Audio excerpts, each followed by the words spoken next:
Hello, hello. Excited to be with all of you beautiful people for another Helika Alpha Talk today, diving into mobile gaming with some of the people at the forefront of the industry. Let's jump in with a couple of quick introductions so we can get into the juice of this. First off, meet the Peter Pan of Pixels, the virtuoso who flipped the script on tap and play.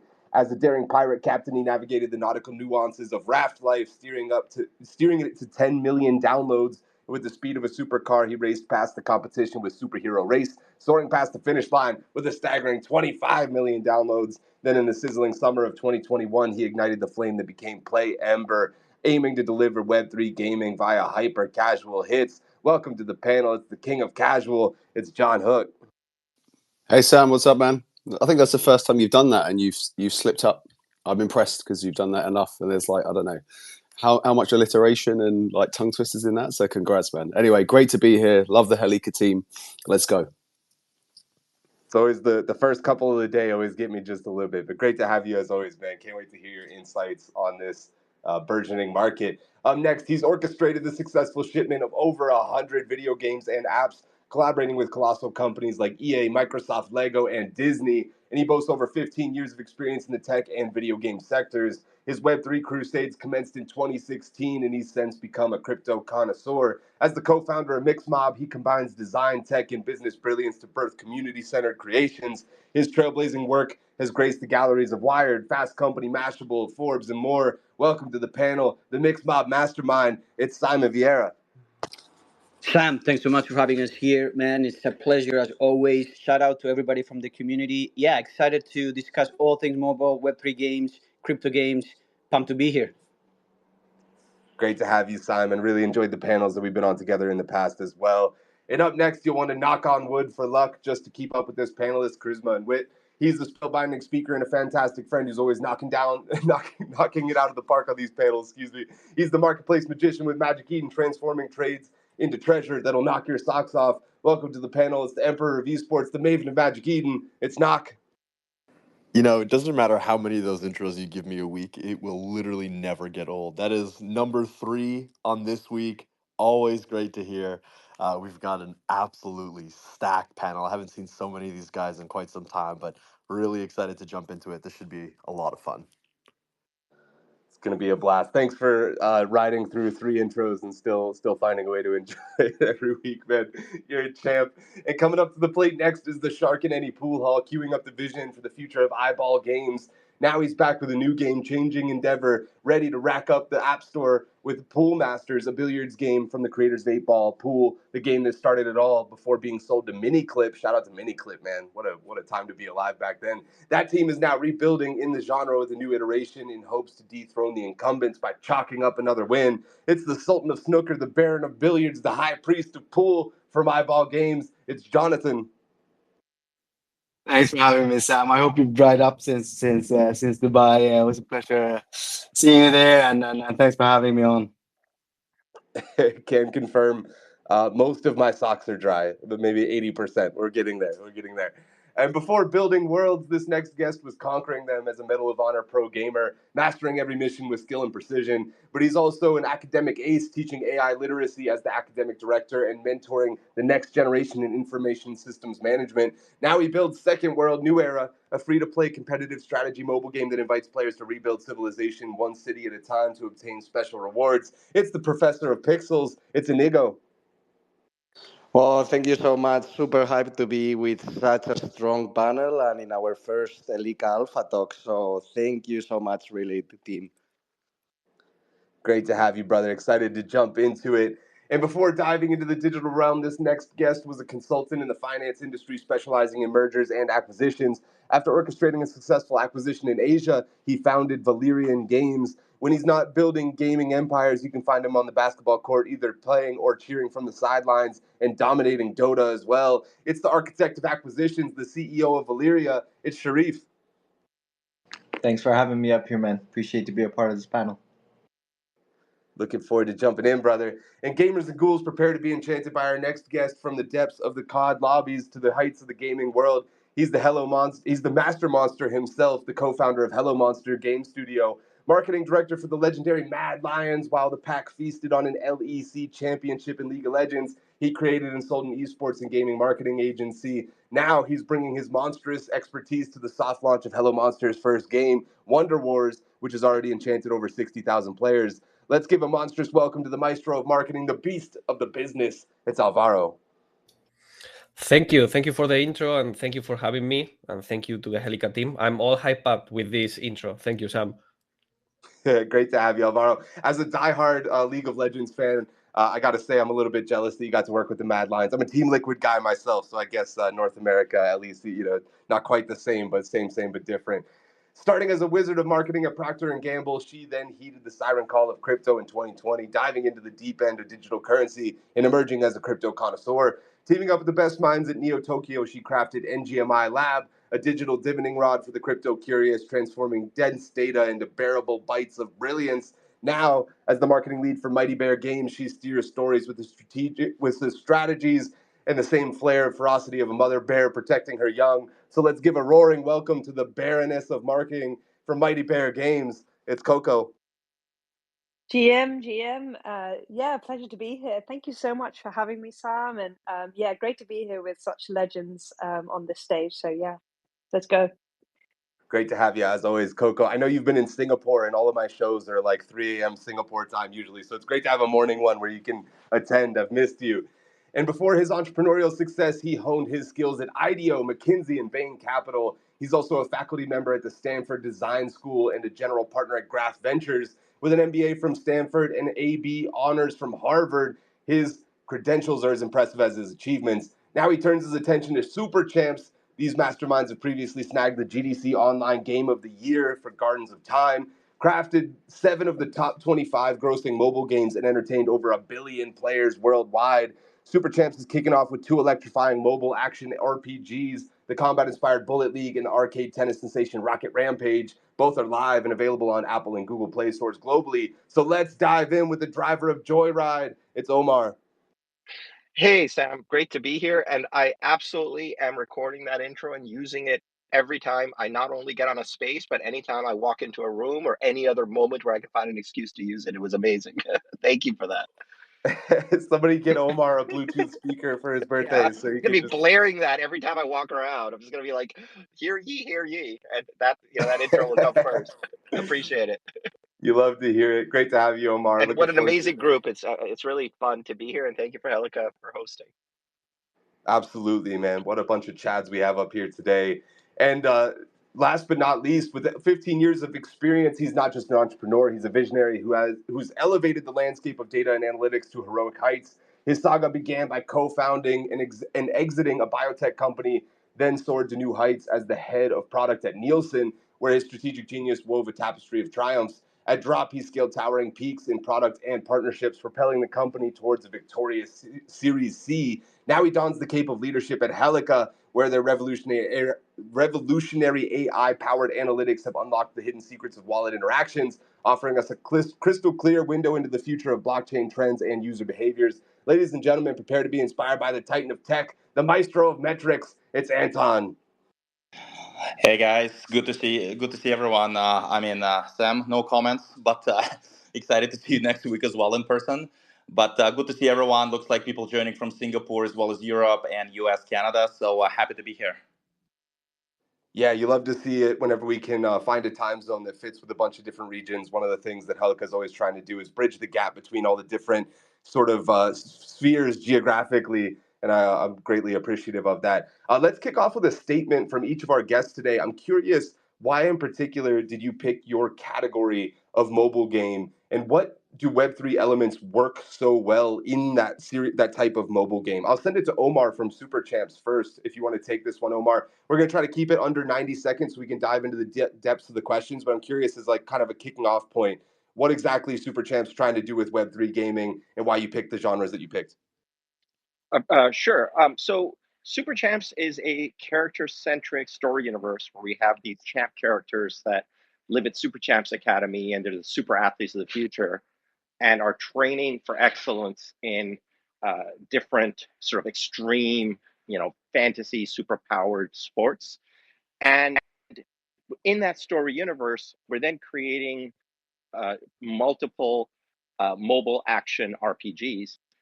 We picked these games because they are, obviously then character centric, which ties in nicely with the story premise. But it also ties in nicely from a mechanics perspective with the kinds of upgrades and sort of rich asset centered economy that lends itself to being on chain. And so, through the combination of compelling synchronous action gaming, which is an amazing source of entertainment and long term retention and interest among players, along with systems design on the back to ensure that there's a rich asset-based economy.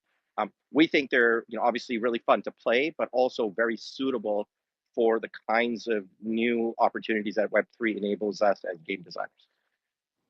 Great answer, and thanks for keeping it short and sweet. We're sending it to Inigo from Second World Games next. Well, when it comes to players, we feel that if we really want to succeed on our mass adoption mission, we really want to start with mobile first games. It's not simply that we feel that mobile games are fun enough, it's also that they are as accessible as it gets. So if we really want to reach millions of players and help them transition into Web3 and reinvent their status quo, we feel that mobile platforms are the best place to start, and hopefully we can expand to other devices later on. Alvaro from Hello Monster, curious why you guys picked the genre of game that you did and how Web3 kind of fits into it. Yeah, so I would say it was the low hanging fruit because on mobile, if you manage to get distribution right, the costs are lower than developing a AAA in the beginning. So since Alvaro 845, which is here, I see him, which is the biggest Supercell creator in the Supercell ecosystem, is also one of the founders.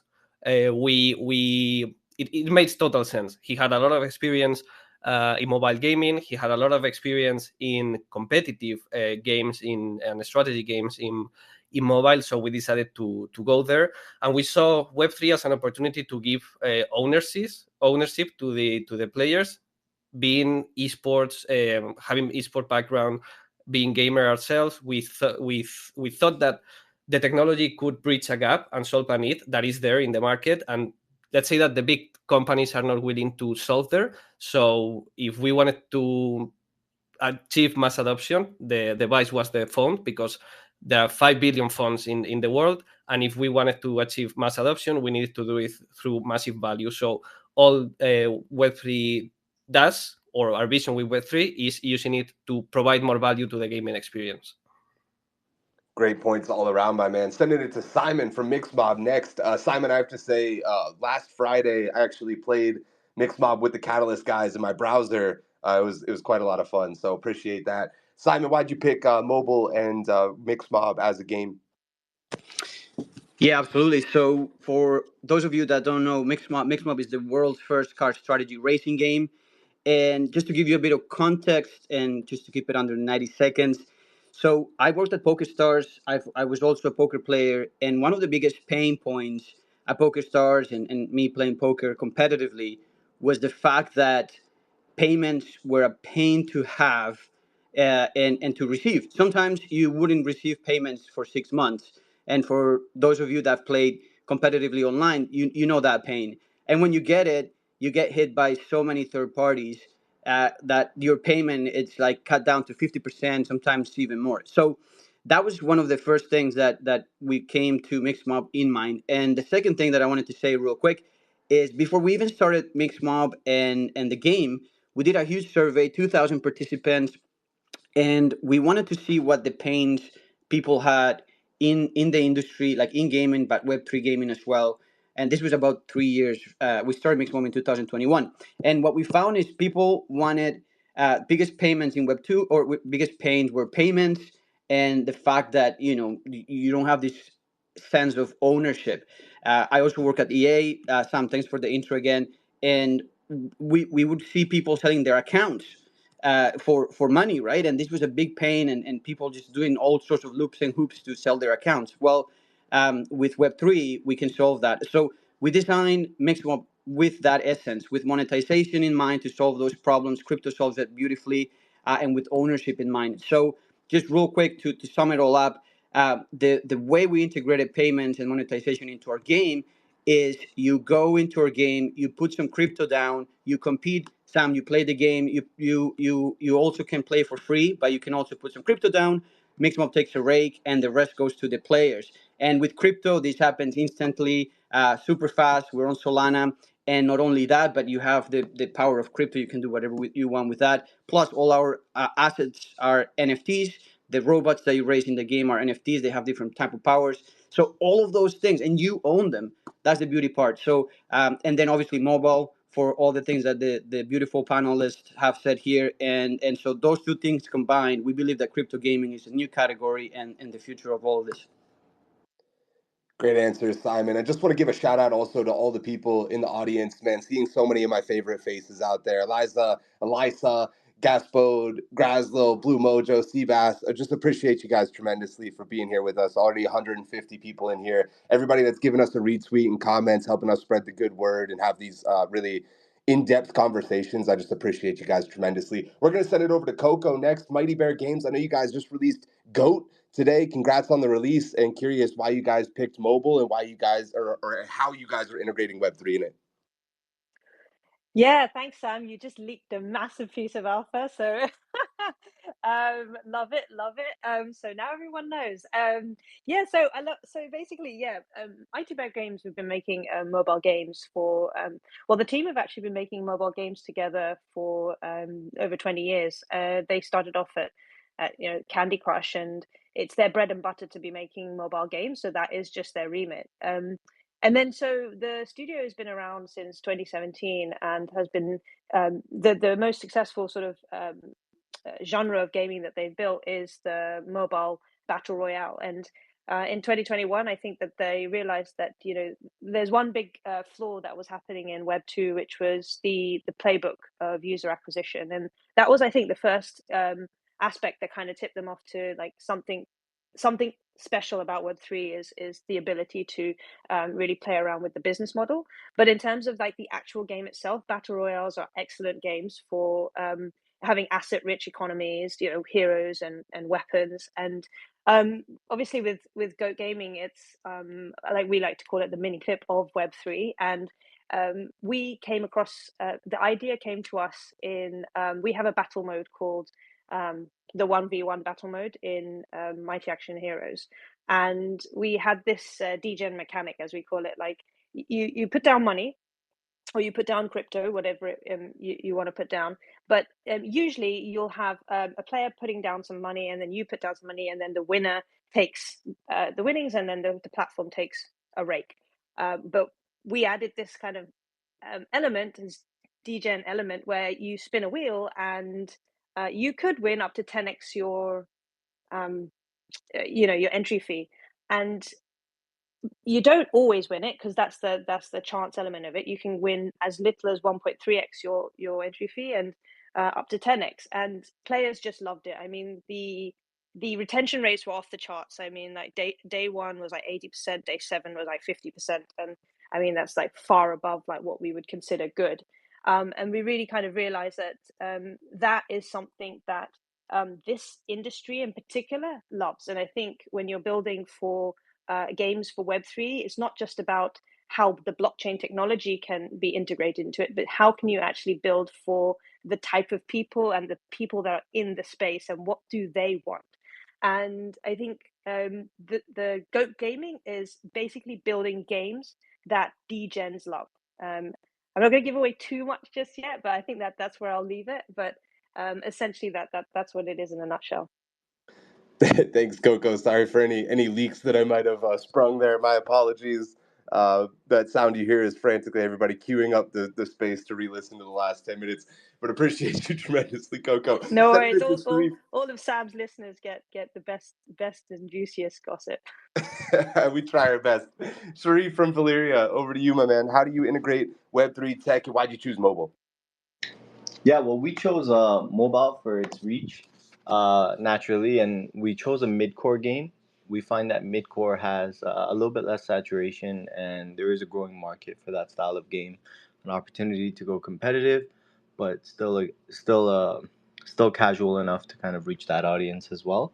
And the way we integrated crypto was actually very interesting because both NFTs and non we call them digitized assets. So both regular assets and digitized assets can actually be used interchangeably within the game, almost 100%. The only distinction is if it's an NFT, you will have access to list, trade, sell it on the marketplace. So actually, a player can play this game completely Web 2 until they try to sell something. And once they go to try to sell something, they'll get a pop up saying you need to digitize it first. And actually, this process also gave us a really good bot prevention measure because we're able to now charge a small amount based on the level of your card to digitize that asset, meaning that if someone was to bought our game, they would have tons of cool in-game assets, but in order for them to take advantage of the Web3 marketplace, they would actually have to pay some money to digitize it first before they can sell it. So it also, but it was very important for us to build a game where people can actually play it without digitizing anything. But then if they want to participate in the marketplace and the crypto side of the ecosystem, they can digitize whatever assets they want. They would burn the in-game asset, receive the NFT version, and now they can still use that the same way, but also list it on the marketplace. So that's kind of what we're building out.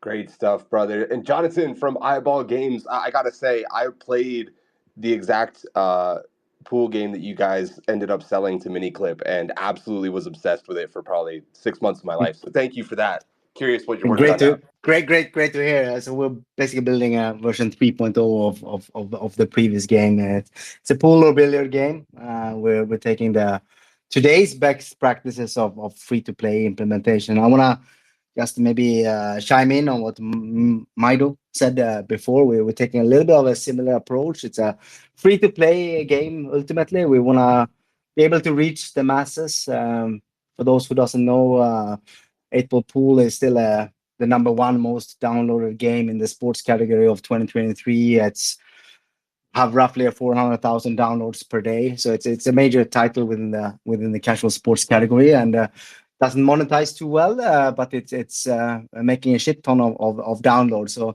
So in terms of what we are doing differently, we're building a game that's tied up more with collecting items inside, and they can be started out as non-limited editions, is what we call them.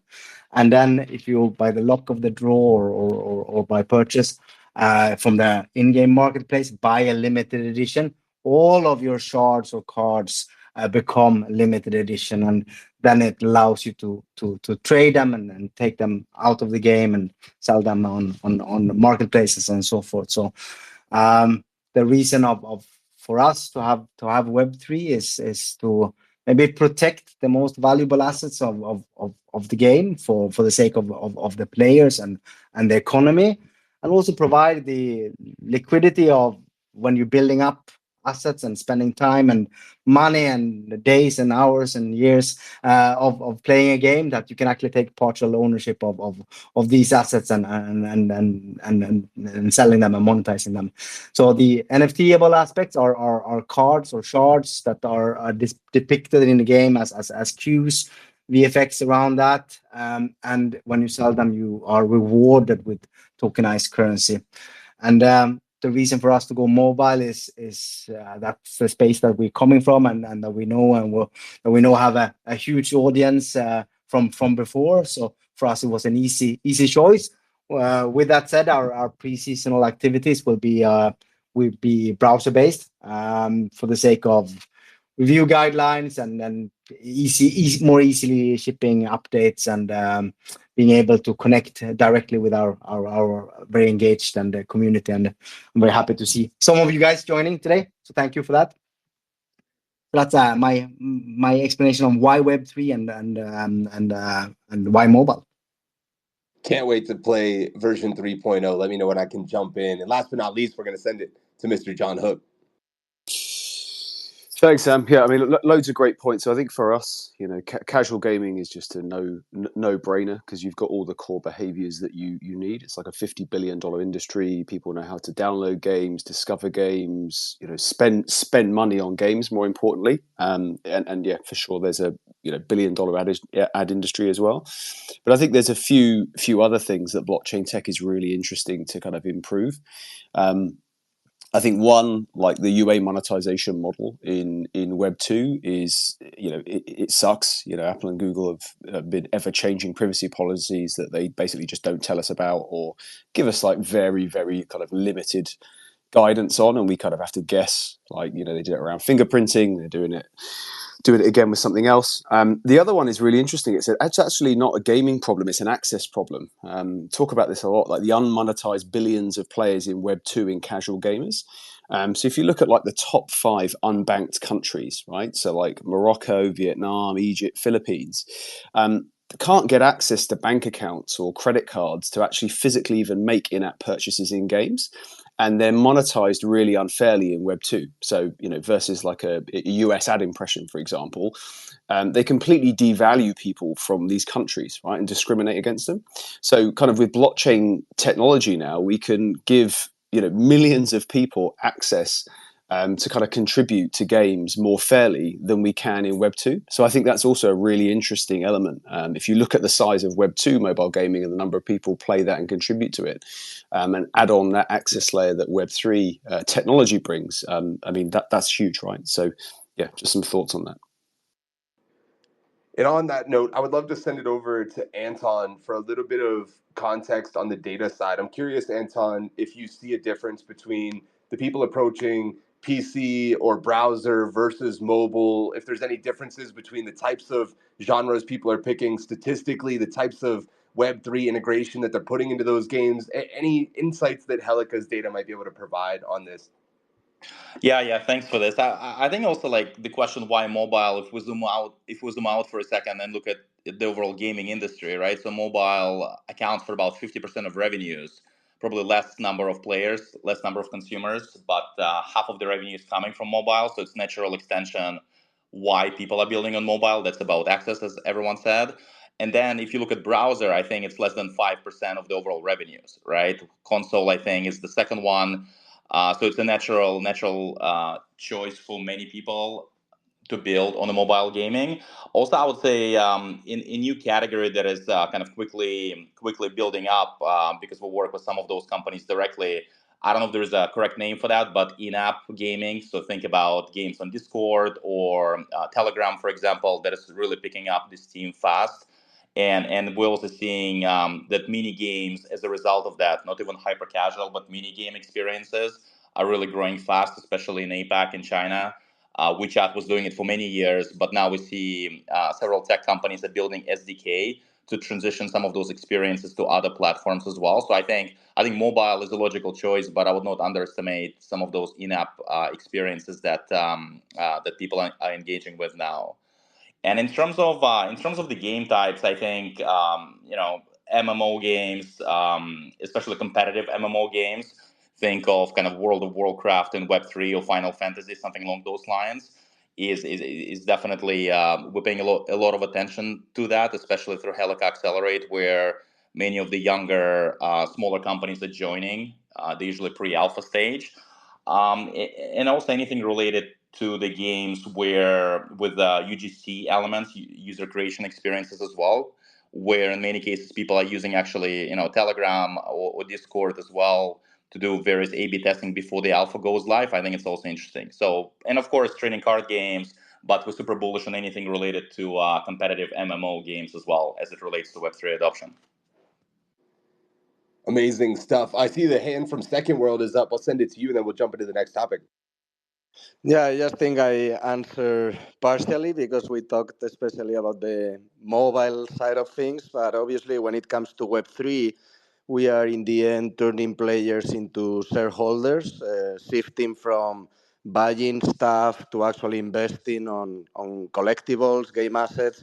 And that's what we are most hyped about because in the end, we understand the gaming space and being a shareholder of a virtual world that you craft and love, it's something very, very special for players, apart from all the financial incentives that the gens and other Web3 holders may be looking at. If we really want to onboard players into our ecosystem, those touch points are very relevant. And in our case, the way that we are really crafting our strategy to succeed is around competitiveness, not only within our community, but really onboarding new communities into our virtual worlds. In this case, Second World is inspired by a mix of Clash of Clans and Clash Royale, and what we really want is to onboard different communities and make them compete, and with that, obviously, with all the ownership and governance elements.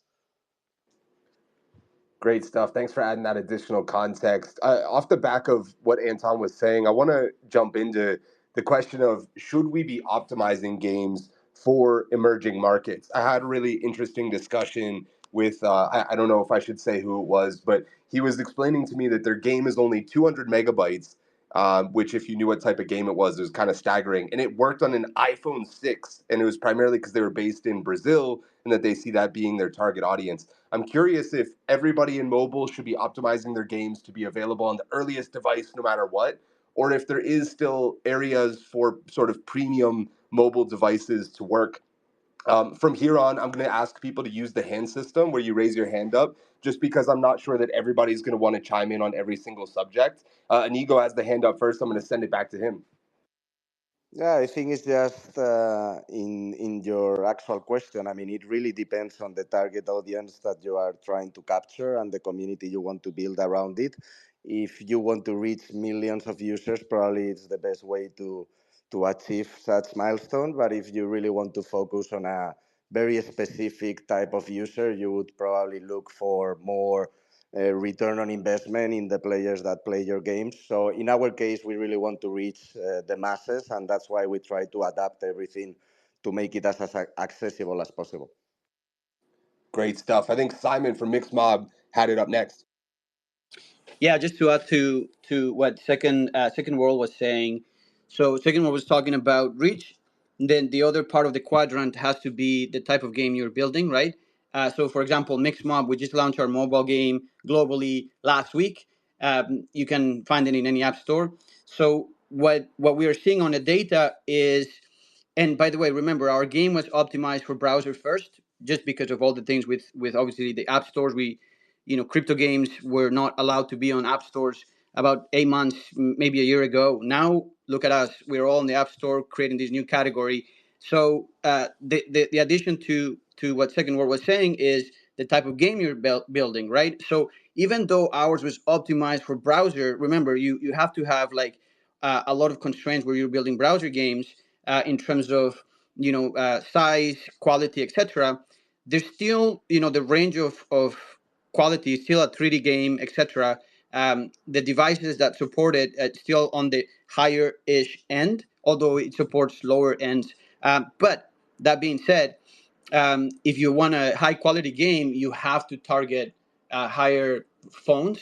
But if you're on the lower side of quality and you're just more mass, obviously any type of phone will do. Now that being said, you have to really make sure that you consider what all these app stores are doing. So, for example, um, if you launch a new game in the app stores today, particularly on Google, you can only now target Android 13 and up. That's by design, by Google, by policies there. So, and remember, I think they're in Android 14 or something like that. So, they're starting to limit this in other ways. But just wanted to give that context. So 4 quadrants: reach, but also the quality of your game and what you can do in these devices now. Really, really interesting stuff. Wow, I had no idea they were limiting the devices, or the compatibility is the word I'm looking for, with some of these games. Alvaro from Hello Monster, over to you.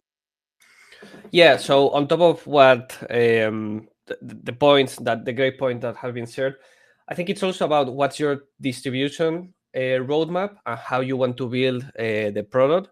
In the sense that for us, we knew that we needed to test the product in public. So usually, when someone is more willing to spend money in a product, they expect a higher quality or a higher experience. Meanwhile, people that are more willing to not spend don't get so mad if you're gonna get hit, of course, but they don't get so mad. And the expectation is a matter of expectations. So since we relied a lot on the on Alvaro's and Team Queso's, his esports team community to build the game, get feedback and iterate, we had to go to emerging markets, and we needed to have the game optimized to be able to get feedback and iterate the product. And then for later in the roadmap, arrive to the markets that are willing to spend more, and or the premium markets with a much more polished product with a better experience, because that's what they are expecting. Well said, brother. I'm gonna go to who is it? Jonathan behind the Pool Master account. Then we'll go to Omar from Super Champs. Thank you, guys. I will maybe echo a lot of what's already been said. It's of course a mix between reach and of course being better than the incumbent. And in our case, we're not a first-person shooter, so in that sense, we are more compatible than perhaps some of our peers with lower tier devices, and that's also why we have the various stages of mobile launch, right? So you test the market with a technical soft launch usually, and that's when you rectify bugs for Android on the cheapest of the cheap phones, and try to optimize it as well as you can, because player liquidity is important regardless if we're looking at it purely from a audience building exercise and so forth. But having a matchmaking time with another player and not having to wait for 10-15 seconds is great, right? So it's very important to build a healthy community of players, and for those reasons we need to respect these lower spec devices in our case, even though we're not a high we're very heavy on the hardware. That Yeah, would be that's a my fantastic point, especially in mobile. I think I've seen across the last 15 or 20 years just the sheer optimization for very, very, very low queue times. I remember hearing, especially with like League of Legends and Wild Rift, their derivative mobile IP, how much they optimized for that. And they would much rather you have a match with somebody that isn't even in your rank, and at least you get into it in 2 minutes or 60 seconds versus making you wait 5+ minutes, especially on mobile. Everything is just amplified in that way. Omar from Super Champs, your thoughts? Yeah, I mean, honestly, great points from everybody. I think I wanted to frame it in a slightly different way, which alludes to a point that one of the speakers made earlier, which is the overlap of a Web3 audience or a crypto audience with emerging markets is incredibly high. And for us, that is a huge opportunity to bring an audience that is still relatively underpenetrated, relatively underprogrammed from in a purposeful way, to the franchise that we want to uh, kind of introduce them to. So for us, it's not even about uh, having them be in a game. We obviously have 2 live mobile games with millions of users already, but it's about the opportunity to have those players experience these games and our franchise in a manner where there's an opportunity for us to be the games franchise, the media franchise that they get immersed in as a business opportunity that is far greater and far likelier than someone in the US, for example, who has already just been bombarded with so many different entertainment experiences from so many different screens. You know, for these players in emerging markets, many times the phone screen is their primary screen for discovering and interacting with their entertainment. And so we want to make sure that we're catering to them in the most respectful way we can, which means that for us, you know, we're building these multiplayer synchronous games that need liquidity as well, as was just alluded to. But we basically ensure that the game can deprecate for a lower end device gracefully while still giving them a good experience, so that everyone can enjoy the game regardless of the device they're on. Because I think for all of us, these are markets where there's a huge opportunity not only to figure out how Web3 can make them, you know, more contributing sort of economic members of our ecosystems, but also just to create the next generation of franchises for them. Great stuff. Also, Owen O'Donohue from Infinigods in the comments, he says John Hook is spitting facts about how mobile gaming, ad networks, and user acquisition really works. You love to see it. Couldn't agree more. I also saw JR in the audience spamming emojis along with what Omar from Super Champs was saying just now. Appreciate you for being such an engaged audience member, my man. We're going to move on to the next topic, which is we're seeing rebrands and utility adjustments, namely Fableborn recently kind of pivoting within their genre, and then Guild of Guardians, Immutable's main uh, leading intellectual property, leading game that they're kind of putting their weight behind, completely pivoted not only their game genre, but also the utility of the assets that they had already minted. Mobile game studios are famous for axing projects before they come to fruition, sometimes tens or hundreds in the case of Voodoo and Supercell. I know Fableborn said they axed 5 before they went with Fableborn. And, you know, eventually they choose one, they put their full weight behind the game, and then a lot of times they find success with it. What are some of the factors that create this kind of environment in mobile gaming? And I'm curious if anybody has examples of games that they might have axed in the process of leading up to developing the game that they currently have. Simon from Mixmob had the hand up first. Yeah, I love that question, Sam. So from our side, I've been building games for 15 years, started building Facebook games. And when you build in this type of environments, you have to do that because the moment you commit, you have to have some sort of traction by some way or another. So I'll give you just real quick, and for everybody that's listening, at a high level, the concepts or the stages that our games go through.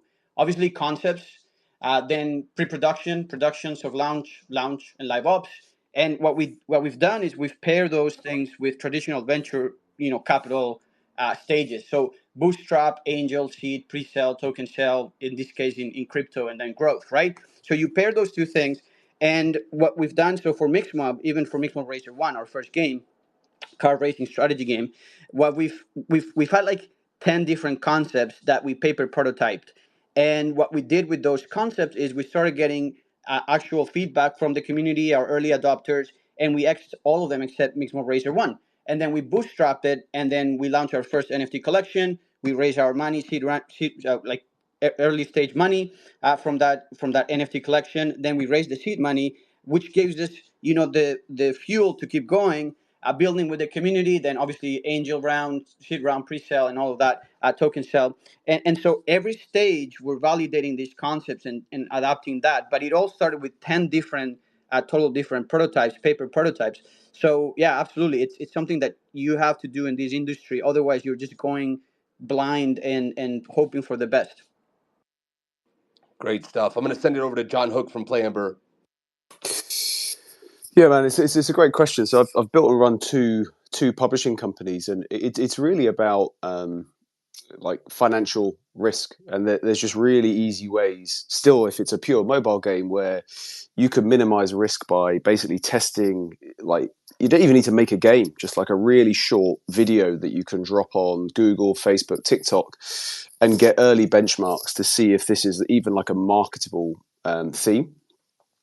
Versus, I think what's interesting about kind of Web3, and if I use like what Derek's doing at Uncharted as an example, there is no, when you're building completely different financial models and there is no proven model for games publishing in Web3, you are going the other way. You are working on much smaller cohorts than typically you work to for like mass market casual games. So for example, as we start scaling up, we test a mobile game maybe on 5,000 players, then go up to 15, 20,000 players and keep going. Whereas in kind of Web3, you can get some early validation on maybe 50 players, 100 players, and that's actually enough to prove your kind of, I guess, gameplay financial thesis.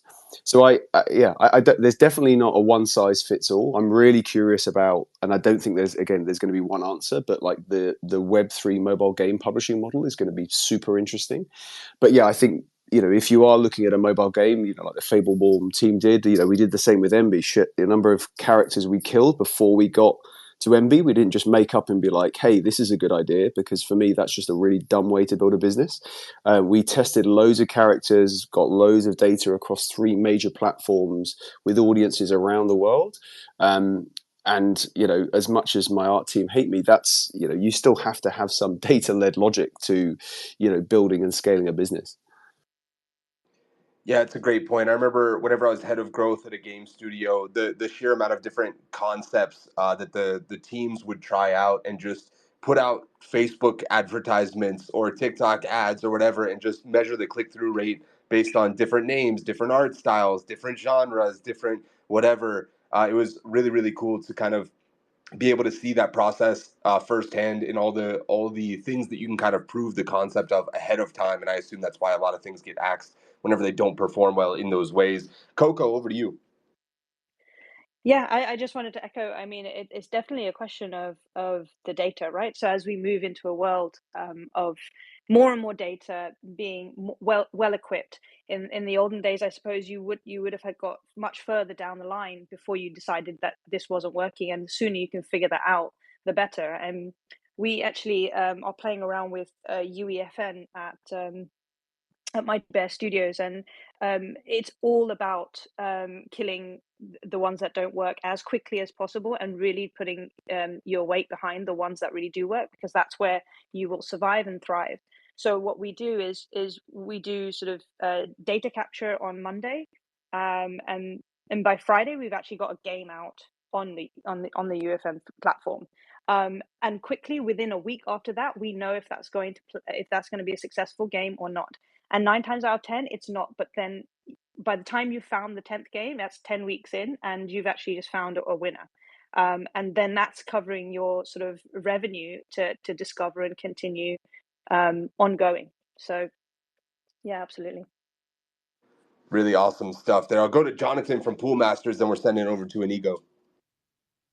Thank you. I think in our case, we were pretty convinced on the category, as we were very familiar with the category, and the incumbent is now 12, 13 years old and has an 85% market share and all that. But to echo some of the peers here, is that the iterations when it comes to all creatives are being tested, and we often use the word today's final, because it's really is today's final. It's like iteration after iteration after iteration to see what works, to test what works before it ultimately makes it into the build. And I think that is quite specific for this industry, where it's at the iterative process of getting to what works and what does not work, where it's a combination of design and data that determine what's work or not. And we see that from,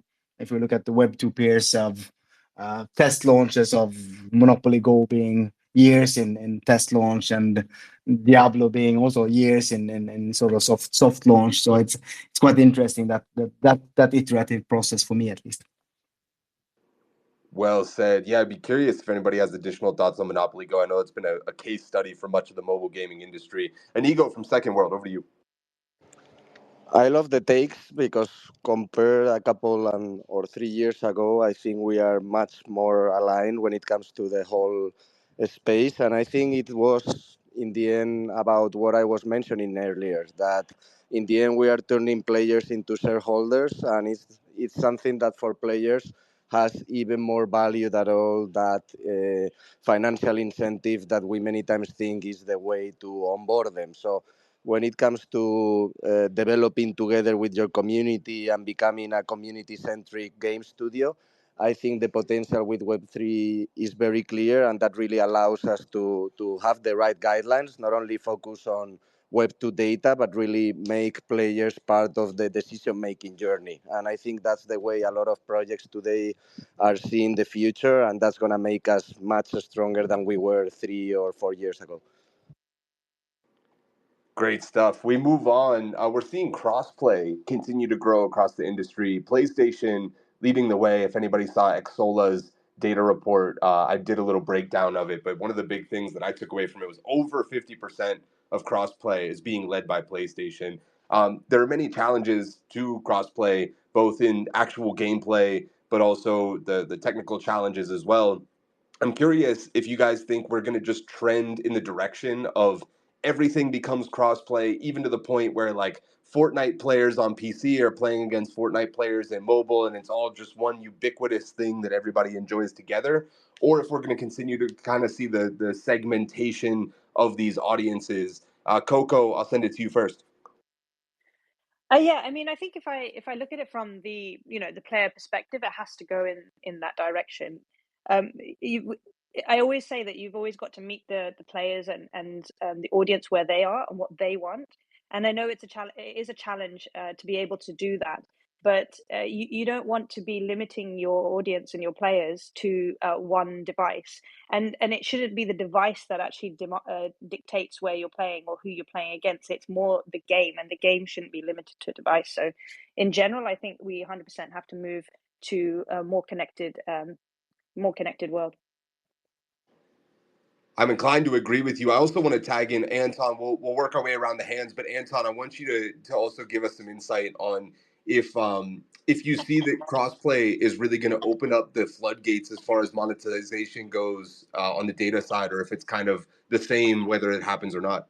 Yeah, no, it's an amazing question. I actually agree with Coco. I think we need to follow what consumers, what players are looking for, and I think crossplay is getting enhanced now because of the social aspect of the gaming. People are more connected, and they allowing the friends to play together regardless of the platform. And even on the Helika front, I would say yes, we do data analytics, UA, and things like that. But I would say the social media products that we have today, that we expanding actively to different platforms, is definitely one of the most common tool. So I think it's actually driven by consumers. Of course, there have been some tech advancements in space, like networking technology, game development frameworks, and things like that. But I think it's driven by the players. So totally agree with Coco. Great stuff, Anton. I'm going to send it to Alvaro. Then we'll go to Simon. Yeah, so we like to call it also inside the studio, not crossplay, but cross experience, because I think it's not also a matter of in what screen do I play, but also what do I do inside the game in the different spaces, screens, moments of my day, because being a first person shooter guy, competing in a first person shooter like Call of Duty on mobile against PC, against a big screen, lag, FPS, and all those things, it's a different experience. So we see it as growing the game horizontally in the sense of experience. So maybe when you're at home in front of the computer, you can be doing one thing, but then you take the bus and you can keep playing inside our world or our ecosystem or our game, doing different things. So you evolve the experience of the game, so you can go with the player wherever he's going and with the devices he has at hand. So yes, I think we will see more crossplay, and it's evolving to cross experience, not only crossplay. Great stuff. Simon, from Mixmob, over to you. Yeah, just to add to the convo here, I'll give you an example of what's actually happening to us, right? So right now we're a cross-play game.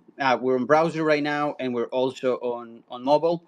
And if you're a PvP, like player versus player competitive game, you want crossplay because then you have more player liquidity. I think some of the panelists were talking about player liquidity a little bit ago, and that brings that player liquidity that you need for that experience. Now, that's the good part. The challenge with crossplay today, and at least this is what we are experiencing, and I would love to hear some of the panelists talk about this, is the problem that we're experiencing today is that the technology is still messy for crossplay. So I'll give you an example. If I'm in my browser and I am queuing against somebody, and then I'm waiting for a bit, and then I go click somewhere else, I start chatting on Discord, the browser thinks that you're off, like that you're not there anymore, and then it disconnects you. And so then if you're queuing with somebody else, they get a disconnect, and it's kind of like a shitty experience because you're like, oh, what's happening, right? Or you have to wait longer, etc. So that's one of the challenges with crossplay that we're seeing today. Now, obviously, there's ways to work around that, and that's what we're doing. So, but I just wanted to add to the combo on those two sides. So, yes, I think crossplay it's the way to go, especially if you have a player versus player competitive game because of the player liquidity and unifying all the experiences. Now the challenge is what we're seeing here with the technology and the web browser technology is that you get disconnects. It's quite challenging and tricky. But if you play mixed mob and you check it out, you will see that now we've done a lot of workarounds to make that experience really really nice and compatible and frictionless. So those are 2 points. Wanted to bring those to everybody, the audience, and see how they are also experiencing crossplay. Great stuff, Simon. I'm going to go to Jonathan behind the Pool Masters account, then we'll go to Inigo. Thank you. We have a little bit of different approach to that. We're staying away from cross-platform from the get-go, and the main reason for that is that we're a skill-based game, and skill-based games are of course more prone to cheaters and bots and so forth. So in order to prevent that better, we're staying mobile. We're doing web during our pre-seasons for a gated community, but from worldwide release, we will purely be on mobile, where we can better control that it's actually installed from an app store directly, and not a tampered build and so forth, in order to prevent and keep the game fair. So that's our approach to it, and we would love to, of course, be able to go to maybe more platforms in the future, but in order to keep the integrity of the game and also be fair towards our players, we stick it to mobile. Yeah, super interesting. I always think about, first person shooters needing that kind of separation because of how quick you have to be and the accuracy of a gamepad on a phone versus, a mouse and keyboard. But to also And hear that it applies to pool as well is really interesting. yeah, but that's, I mean, for a long time, these platforms were not syndicated, play liquidity was not spread across platforms, right? Because the PC guys were just too fast compared to the console guys, right? So that was the real reason why those communities were not blended in the early days of FPS.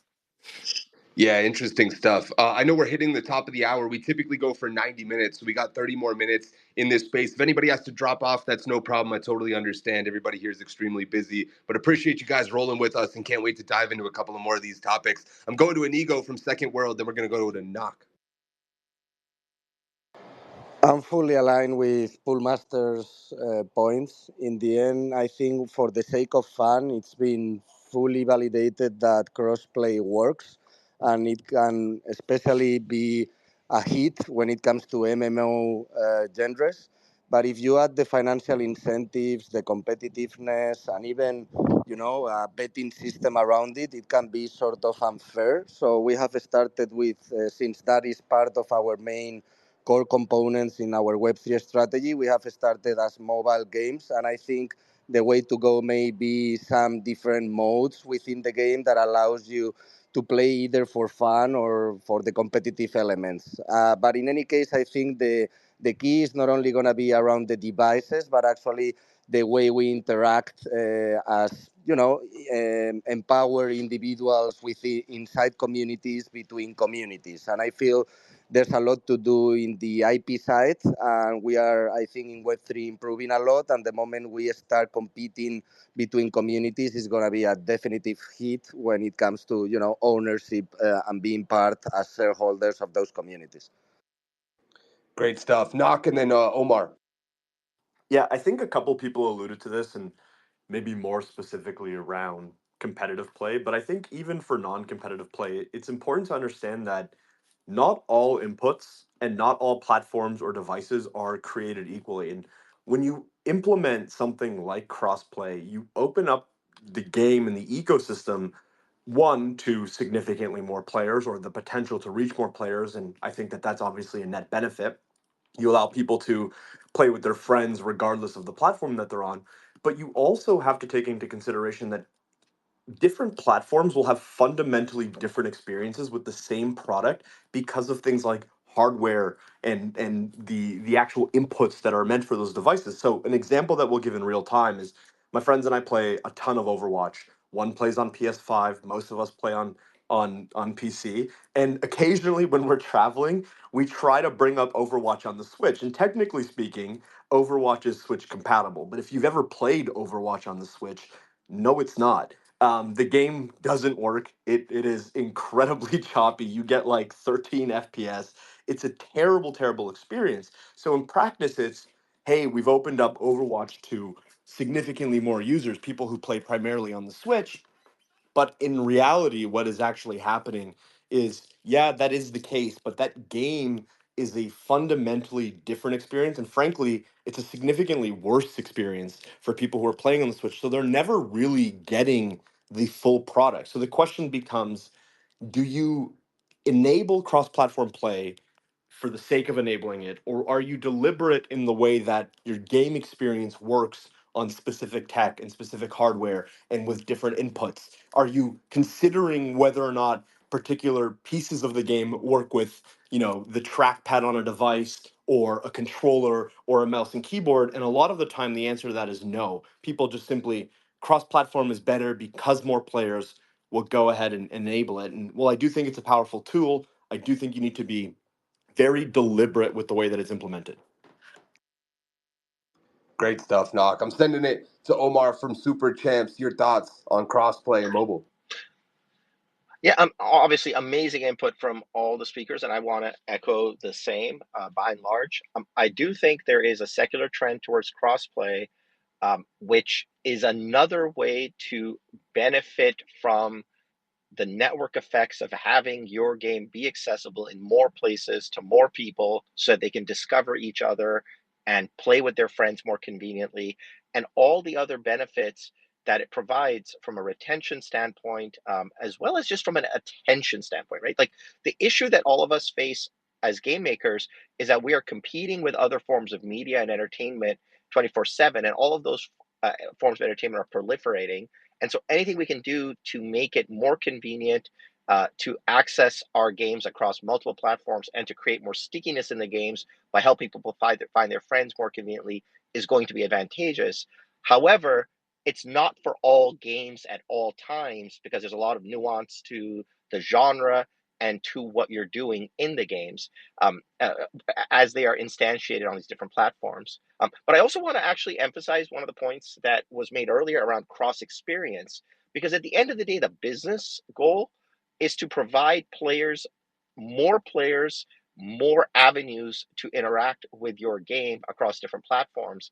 And so I do think that the same consideration applies when we think about how do our games live on even platforms like YouTube or Twitch or other even passive linear media consumption, because I think anything we can do to create touch points into our games, touch points into our IP, to make players familiar with it, to make players and help players develop an emotional connection to it is advantageous to us. And I really think we need to reframe our challenges as game makers, not only in the experience of the game in the game, regardless of platform, but also outside the game.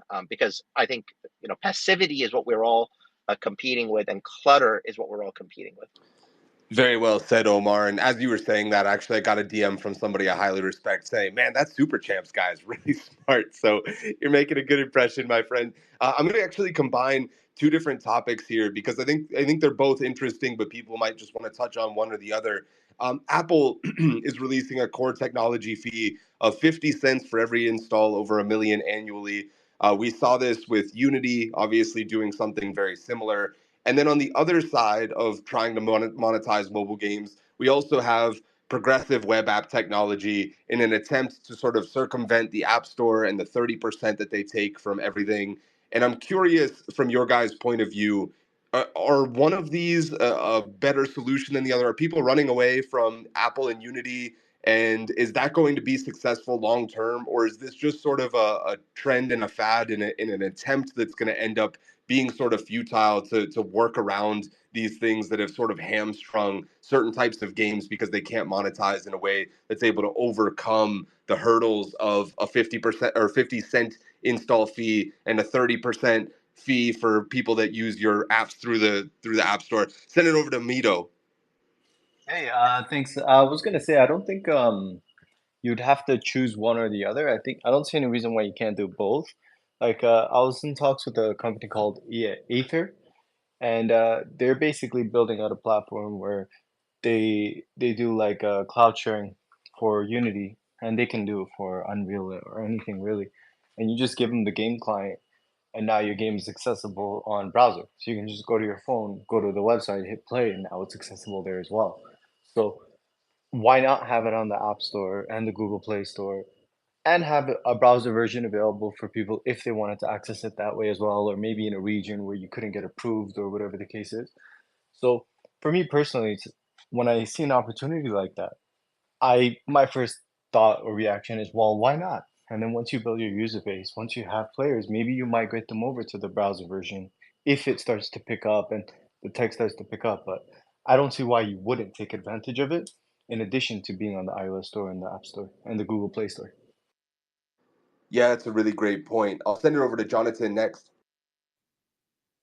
Yeah, I mean, this has been super controversial, right? The at least the Unity core technology fee and the pay ultimately for the people who are not so familiar with it. It means that per download a sum would go to Unity or Apple, and ultimately it favors the higher monetizing games that have a higher revenue per daily active user, and it this favors the ones that are surviving of ad revenue, right? So for those games, it's really tough. I think that the ones that are living of the millions of plays that are generating a couple of $1,000s per day, right? That's what they are living and striving off. For games that have maybe a higher average revenue per daily active user, or ARPDAU as the industry calls it, it's not so much of a problem. And also, if you add on more services from,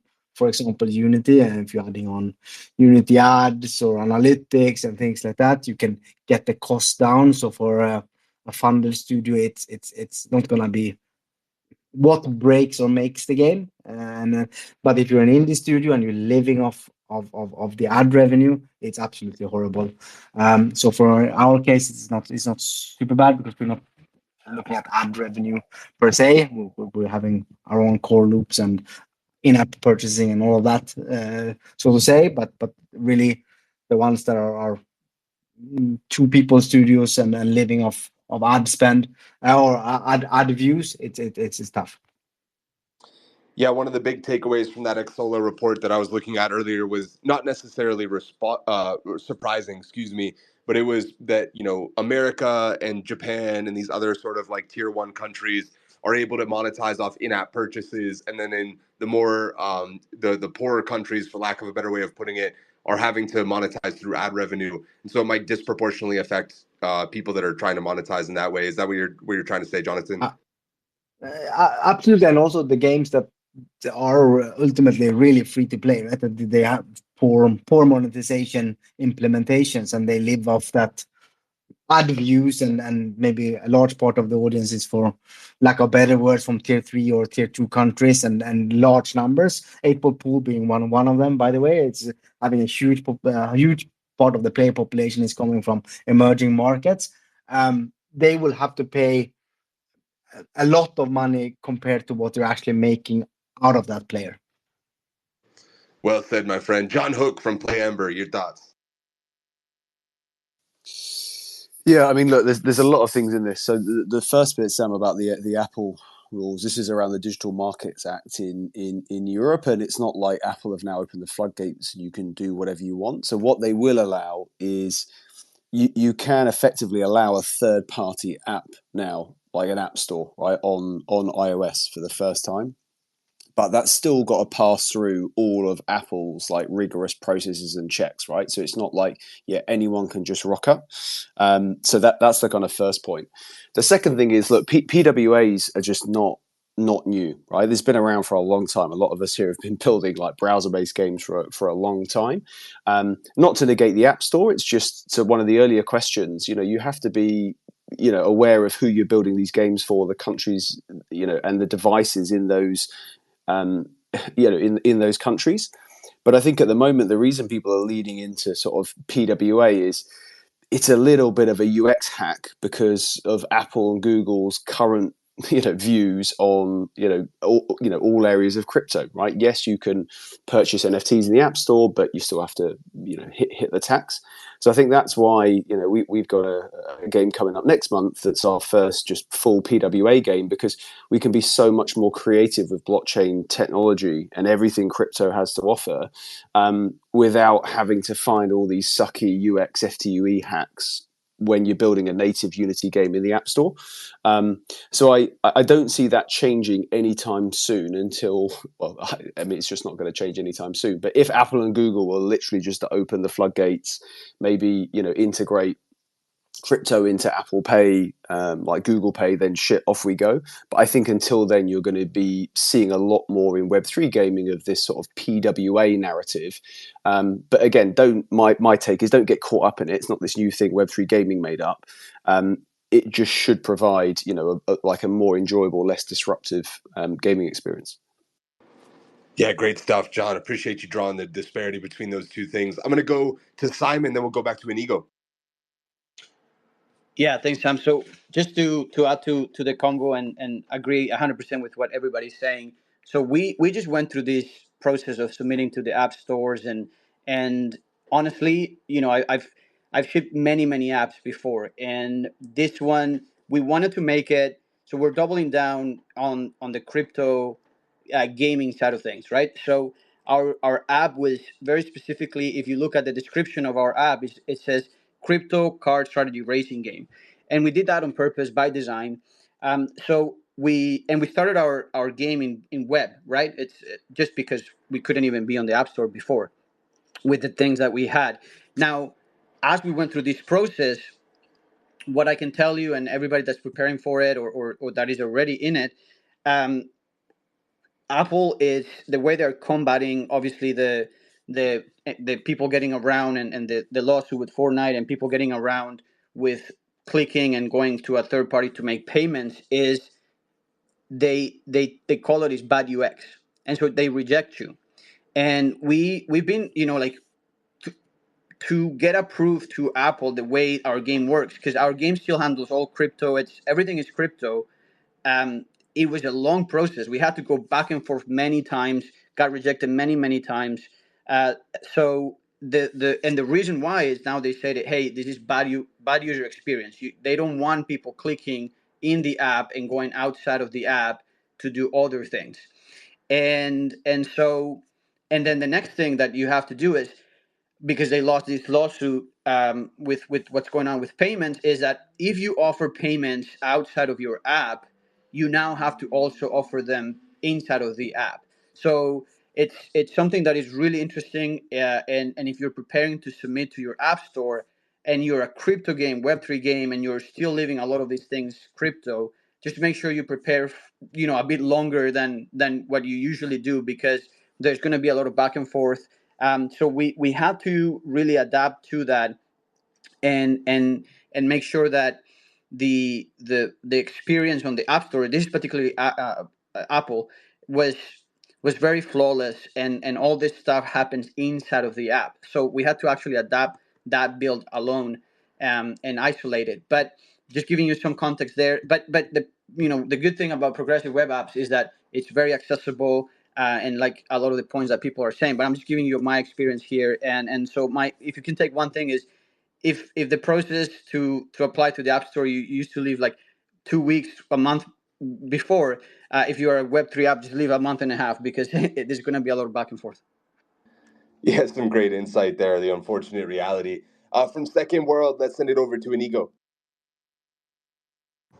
Loving all the takes. To be honest, I'm very aligned with everything I'm hearing. What I believe is that this creates a huge opportunity for Web3 as a space, because in the end we don't need to rely on the ads revenue streams, and we are making our players part of our community in a much more meaningful way, meaning that they are shareholders and we have new revenue models.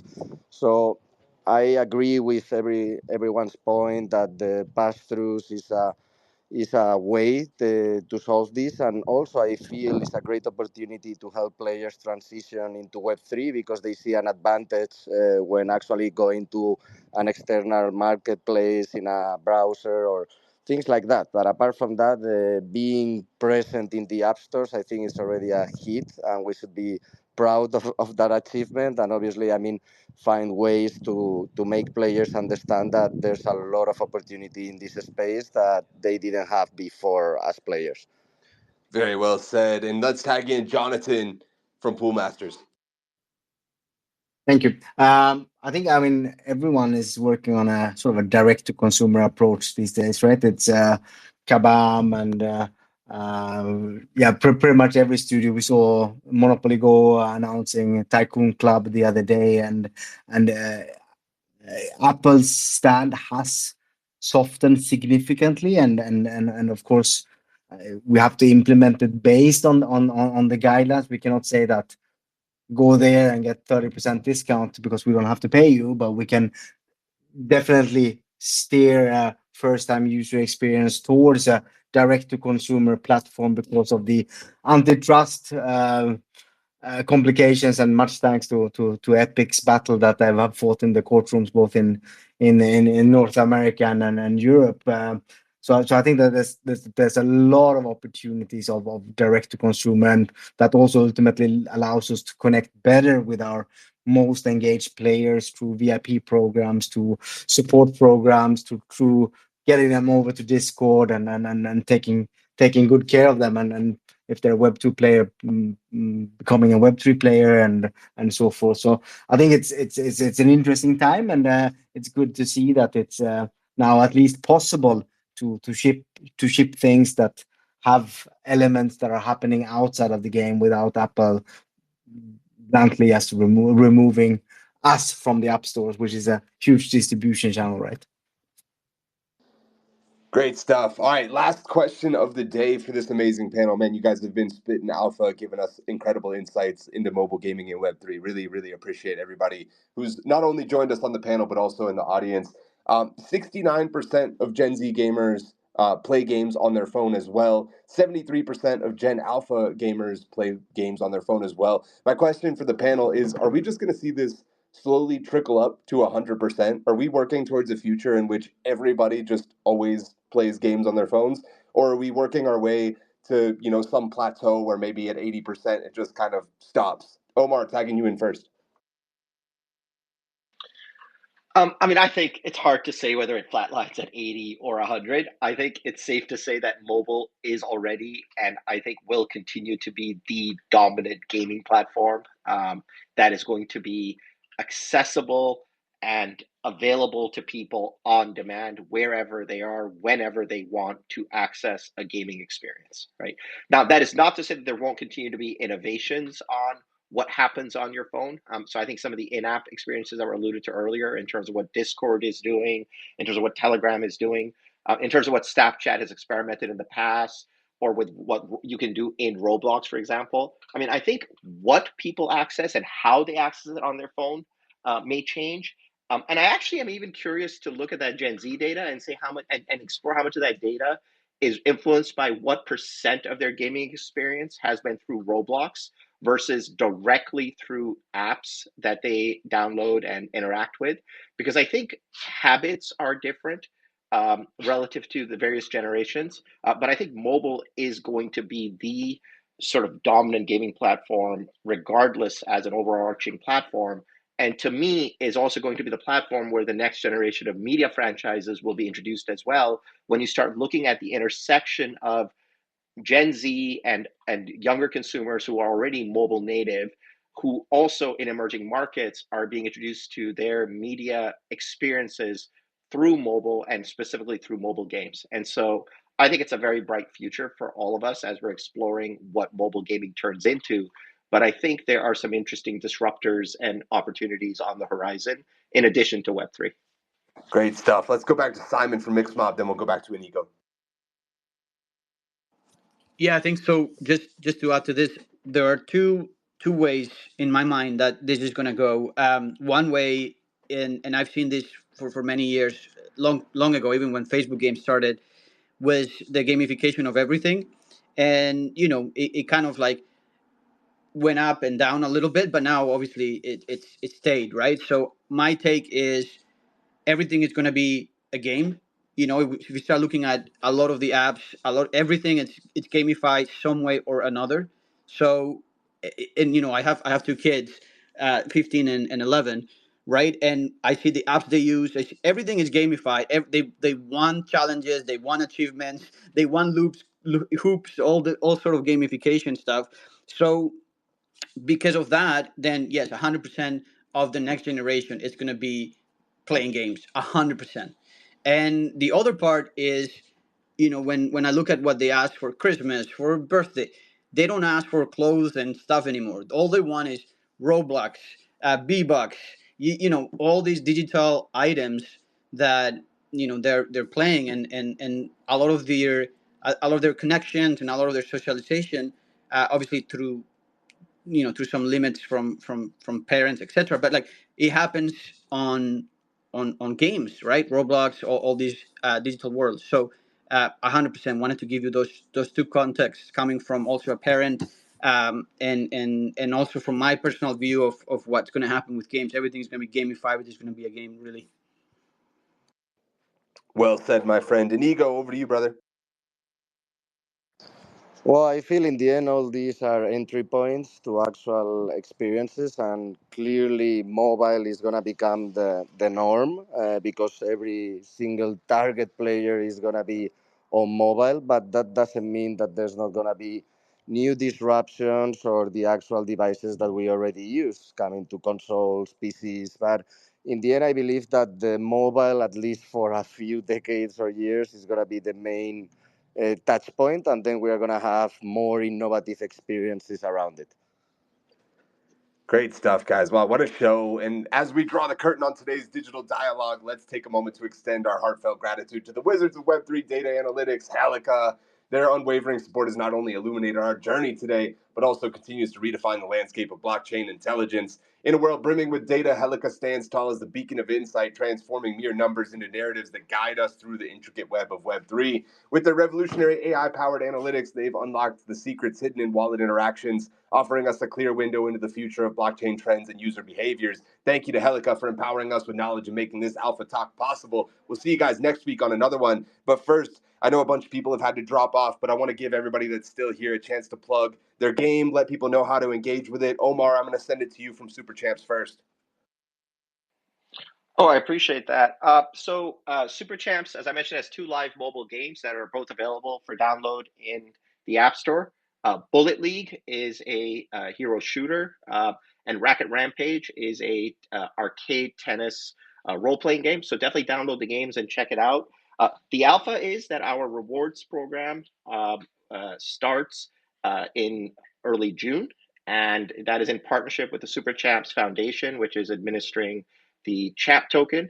And the initial season is a Genesis season where participation is limited to holders of our Racket Rampage Genesis champs only.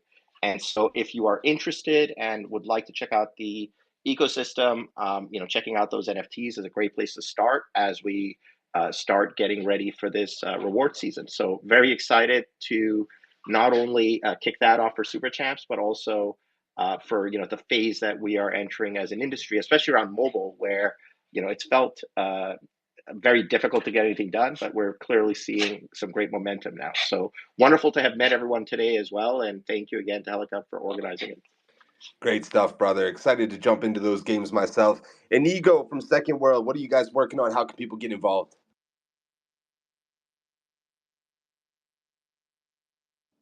All right, let's go to Simon from Mixed Mob instead. Yeah, Sam, thanks so much again for inviting us. So for everybody that is listening still here, Mixed Mob is a card strategy racing game. We launched on mobile last week. We've had a lot of great traction, great momentum, 70,000 signups. And the alpha here that I have for you is accessible on any app store available for you. And the great thing is we have a lot of prizes for the leaderboards. So climb up the leaderboards, hundreds of thousands of prizes there. We are starting our Mixed Mob World Class, which is our esports. This is our third one. Last quarter, our mobile esport, or our World Class esports tournament had 7,000 people live viewing it, watching it. So make sure that you come compete. There's 20,000 on the table for everybody that is competing on the world class. This is happening next week. Stay tuned. And yeah, just it's as simple as going to mixedmob.io on browser if you want to play on browser, or just go download the app in an app store near you. And Sam, thanks so much for having us, my friend. It was a pleasure. The pleasure was mine, Simon. Appreciate you. Let's go back to Inigo now. Apologies, I just got a phone call at this time.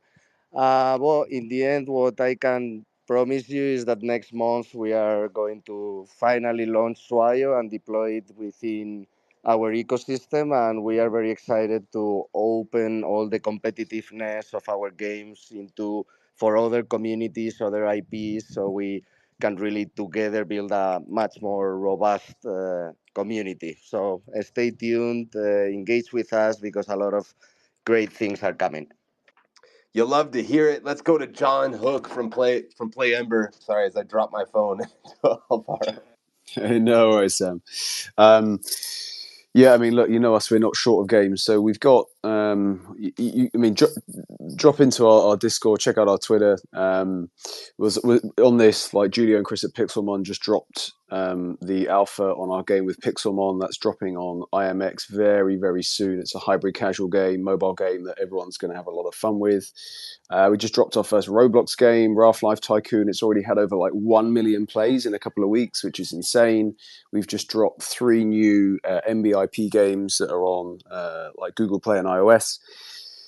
We're just about to drop another game with a huge PFP project we'll announce next Tuesday. And our Cool Cats mobile games is in soft launch at the moment, got approved by Google Play, which is amazing. So we'll be shouting a bit more on that very soon. So stay tuned. Awesome stuff. Can't wait to see what that game entails. Let's go to Alvaro from Hello Monster. Yeah, thank you, Sam, and thank you, Helika, for having us. Great chatting with all the people here. So, Wonder Wars is our game from Hello Monster. I recommend you check it. I recommend you follow Wonder Wars and Hello Monster on socials, on Twitter. It's an evolution of a strategy game. You see it, kind of reminds you to Clash Royale, but then it reminds you a little bit more of TFT, but you have collect and trade like Pokemon. So be ready, because when people go and try it, they want to do it for 10 minutes, end up with 1 hour. Is easy to play, hard to master. You can battle other people, upgrade your city. We are in soft launch already, 60k downloads, growing very fast. So would love to have you around and get your feedback, because we are building for you, for the people. So hope to see you around. Thanks so much. I would look forward to that, my friend. And we will see you guys next month for another Helika Alpha Talk, as well as a consensus if anybody's going to be there. Helika has an event on Wednesday night. I know a bunch of the team is going to be there. The Infinigods team is going to be there. I think Mr. John Hook might make it out. If anybody else is going to be there and wants to connect, feel free to slide into my DMs, and I'll look forward to meeting you guys in real life. If not there, then maybe Token 2049 in Singapore, which I'm also looking forward to. A tremendous heartfelt thank you again to the audience and also to these amazing panelists for making this show so special and giving me all the alpha. I'll see you guys soon.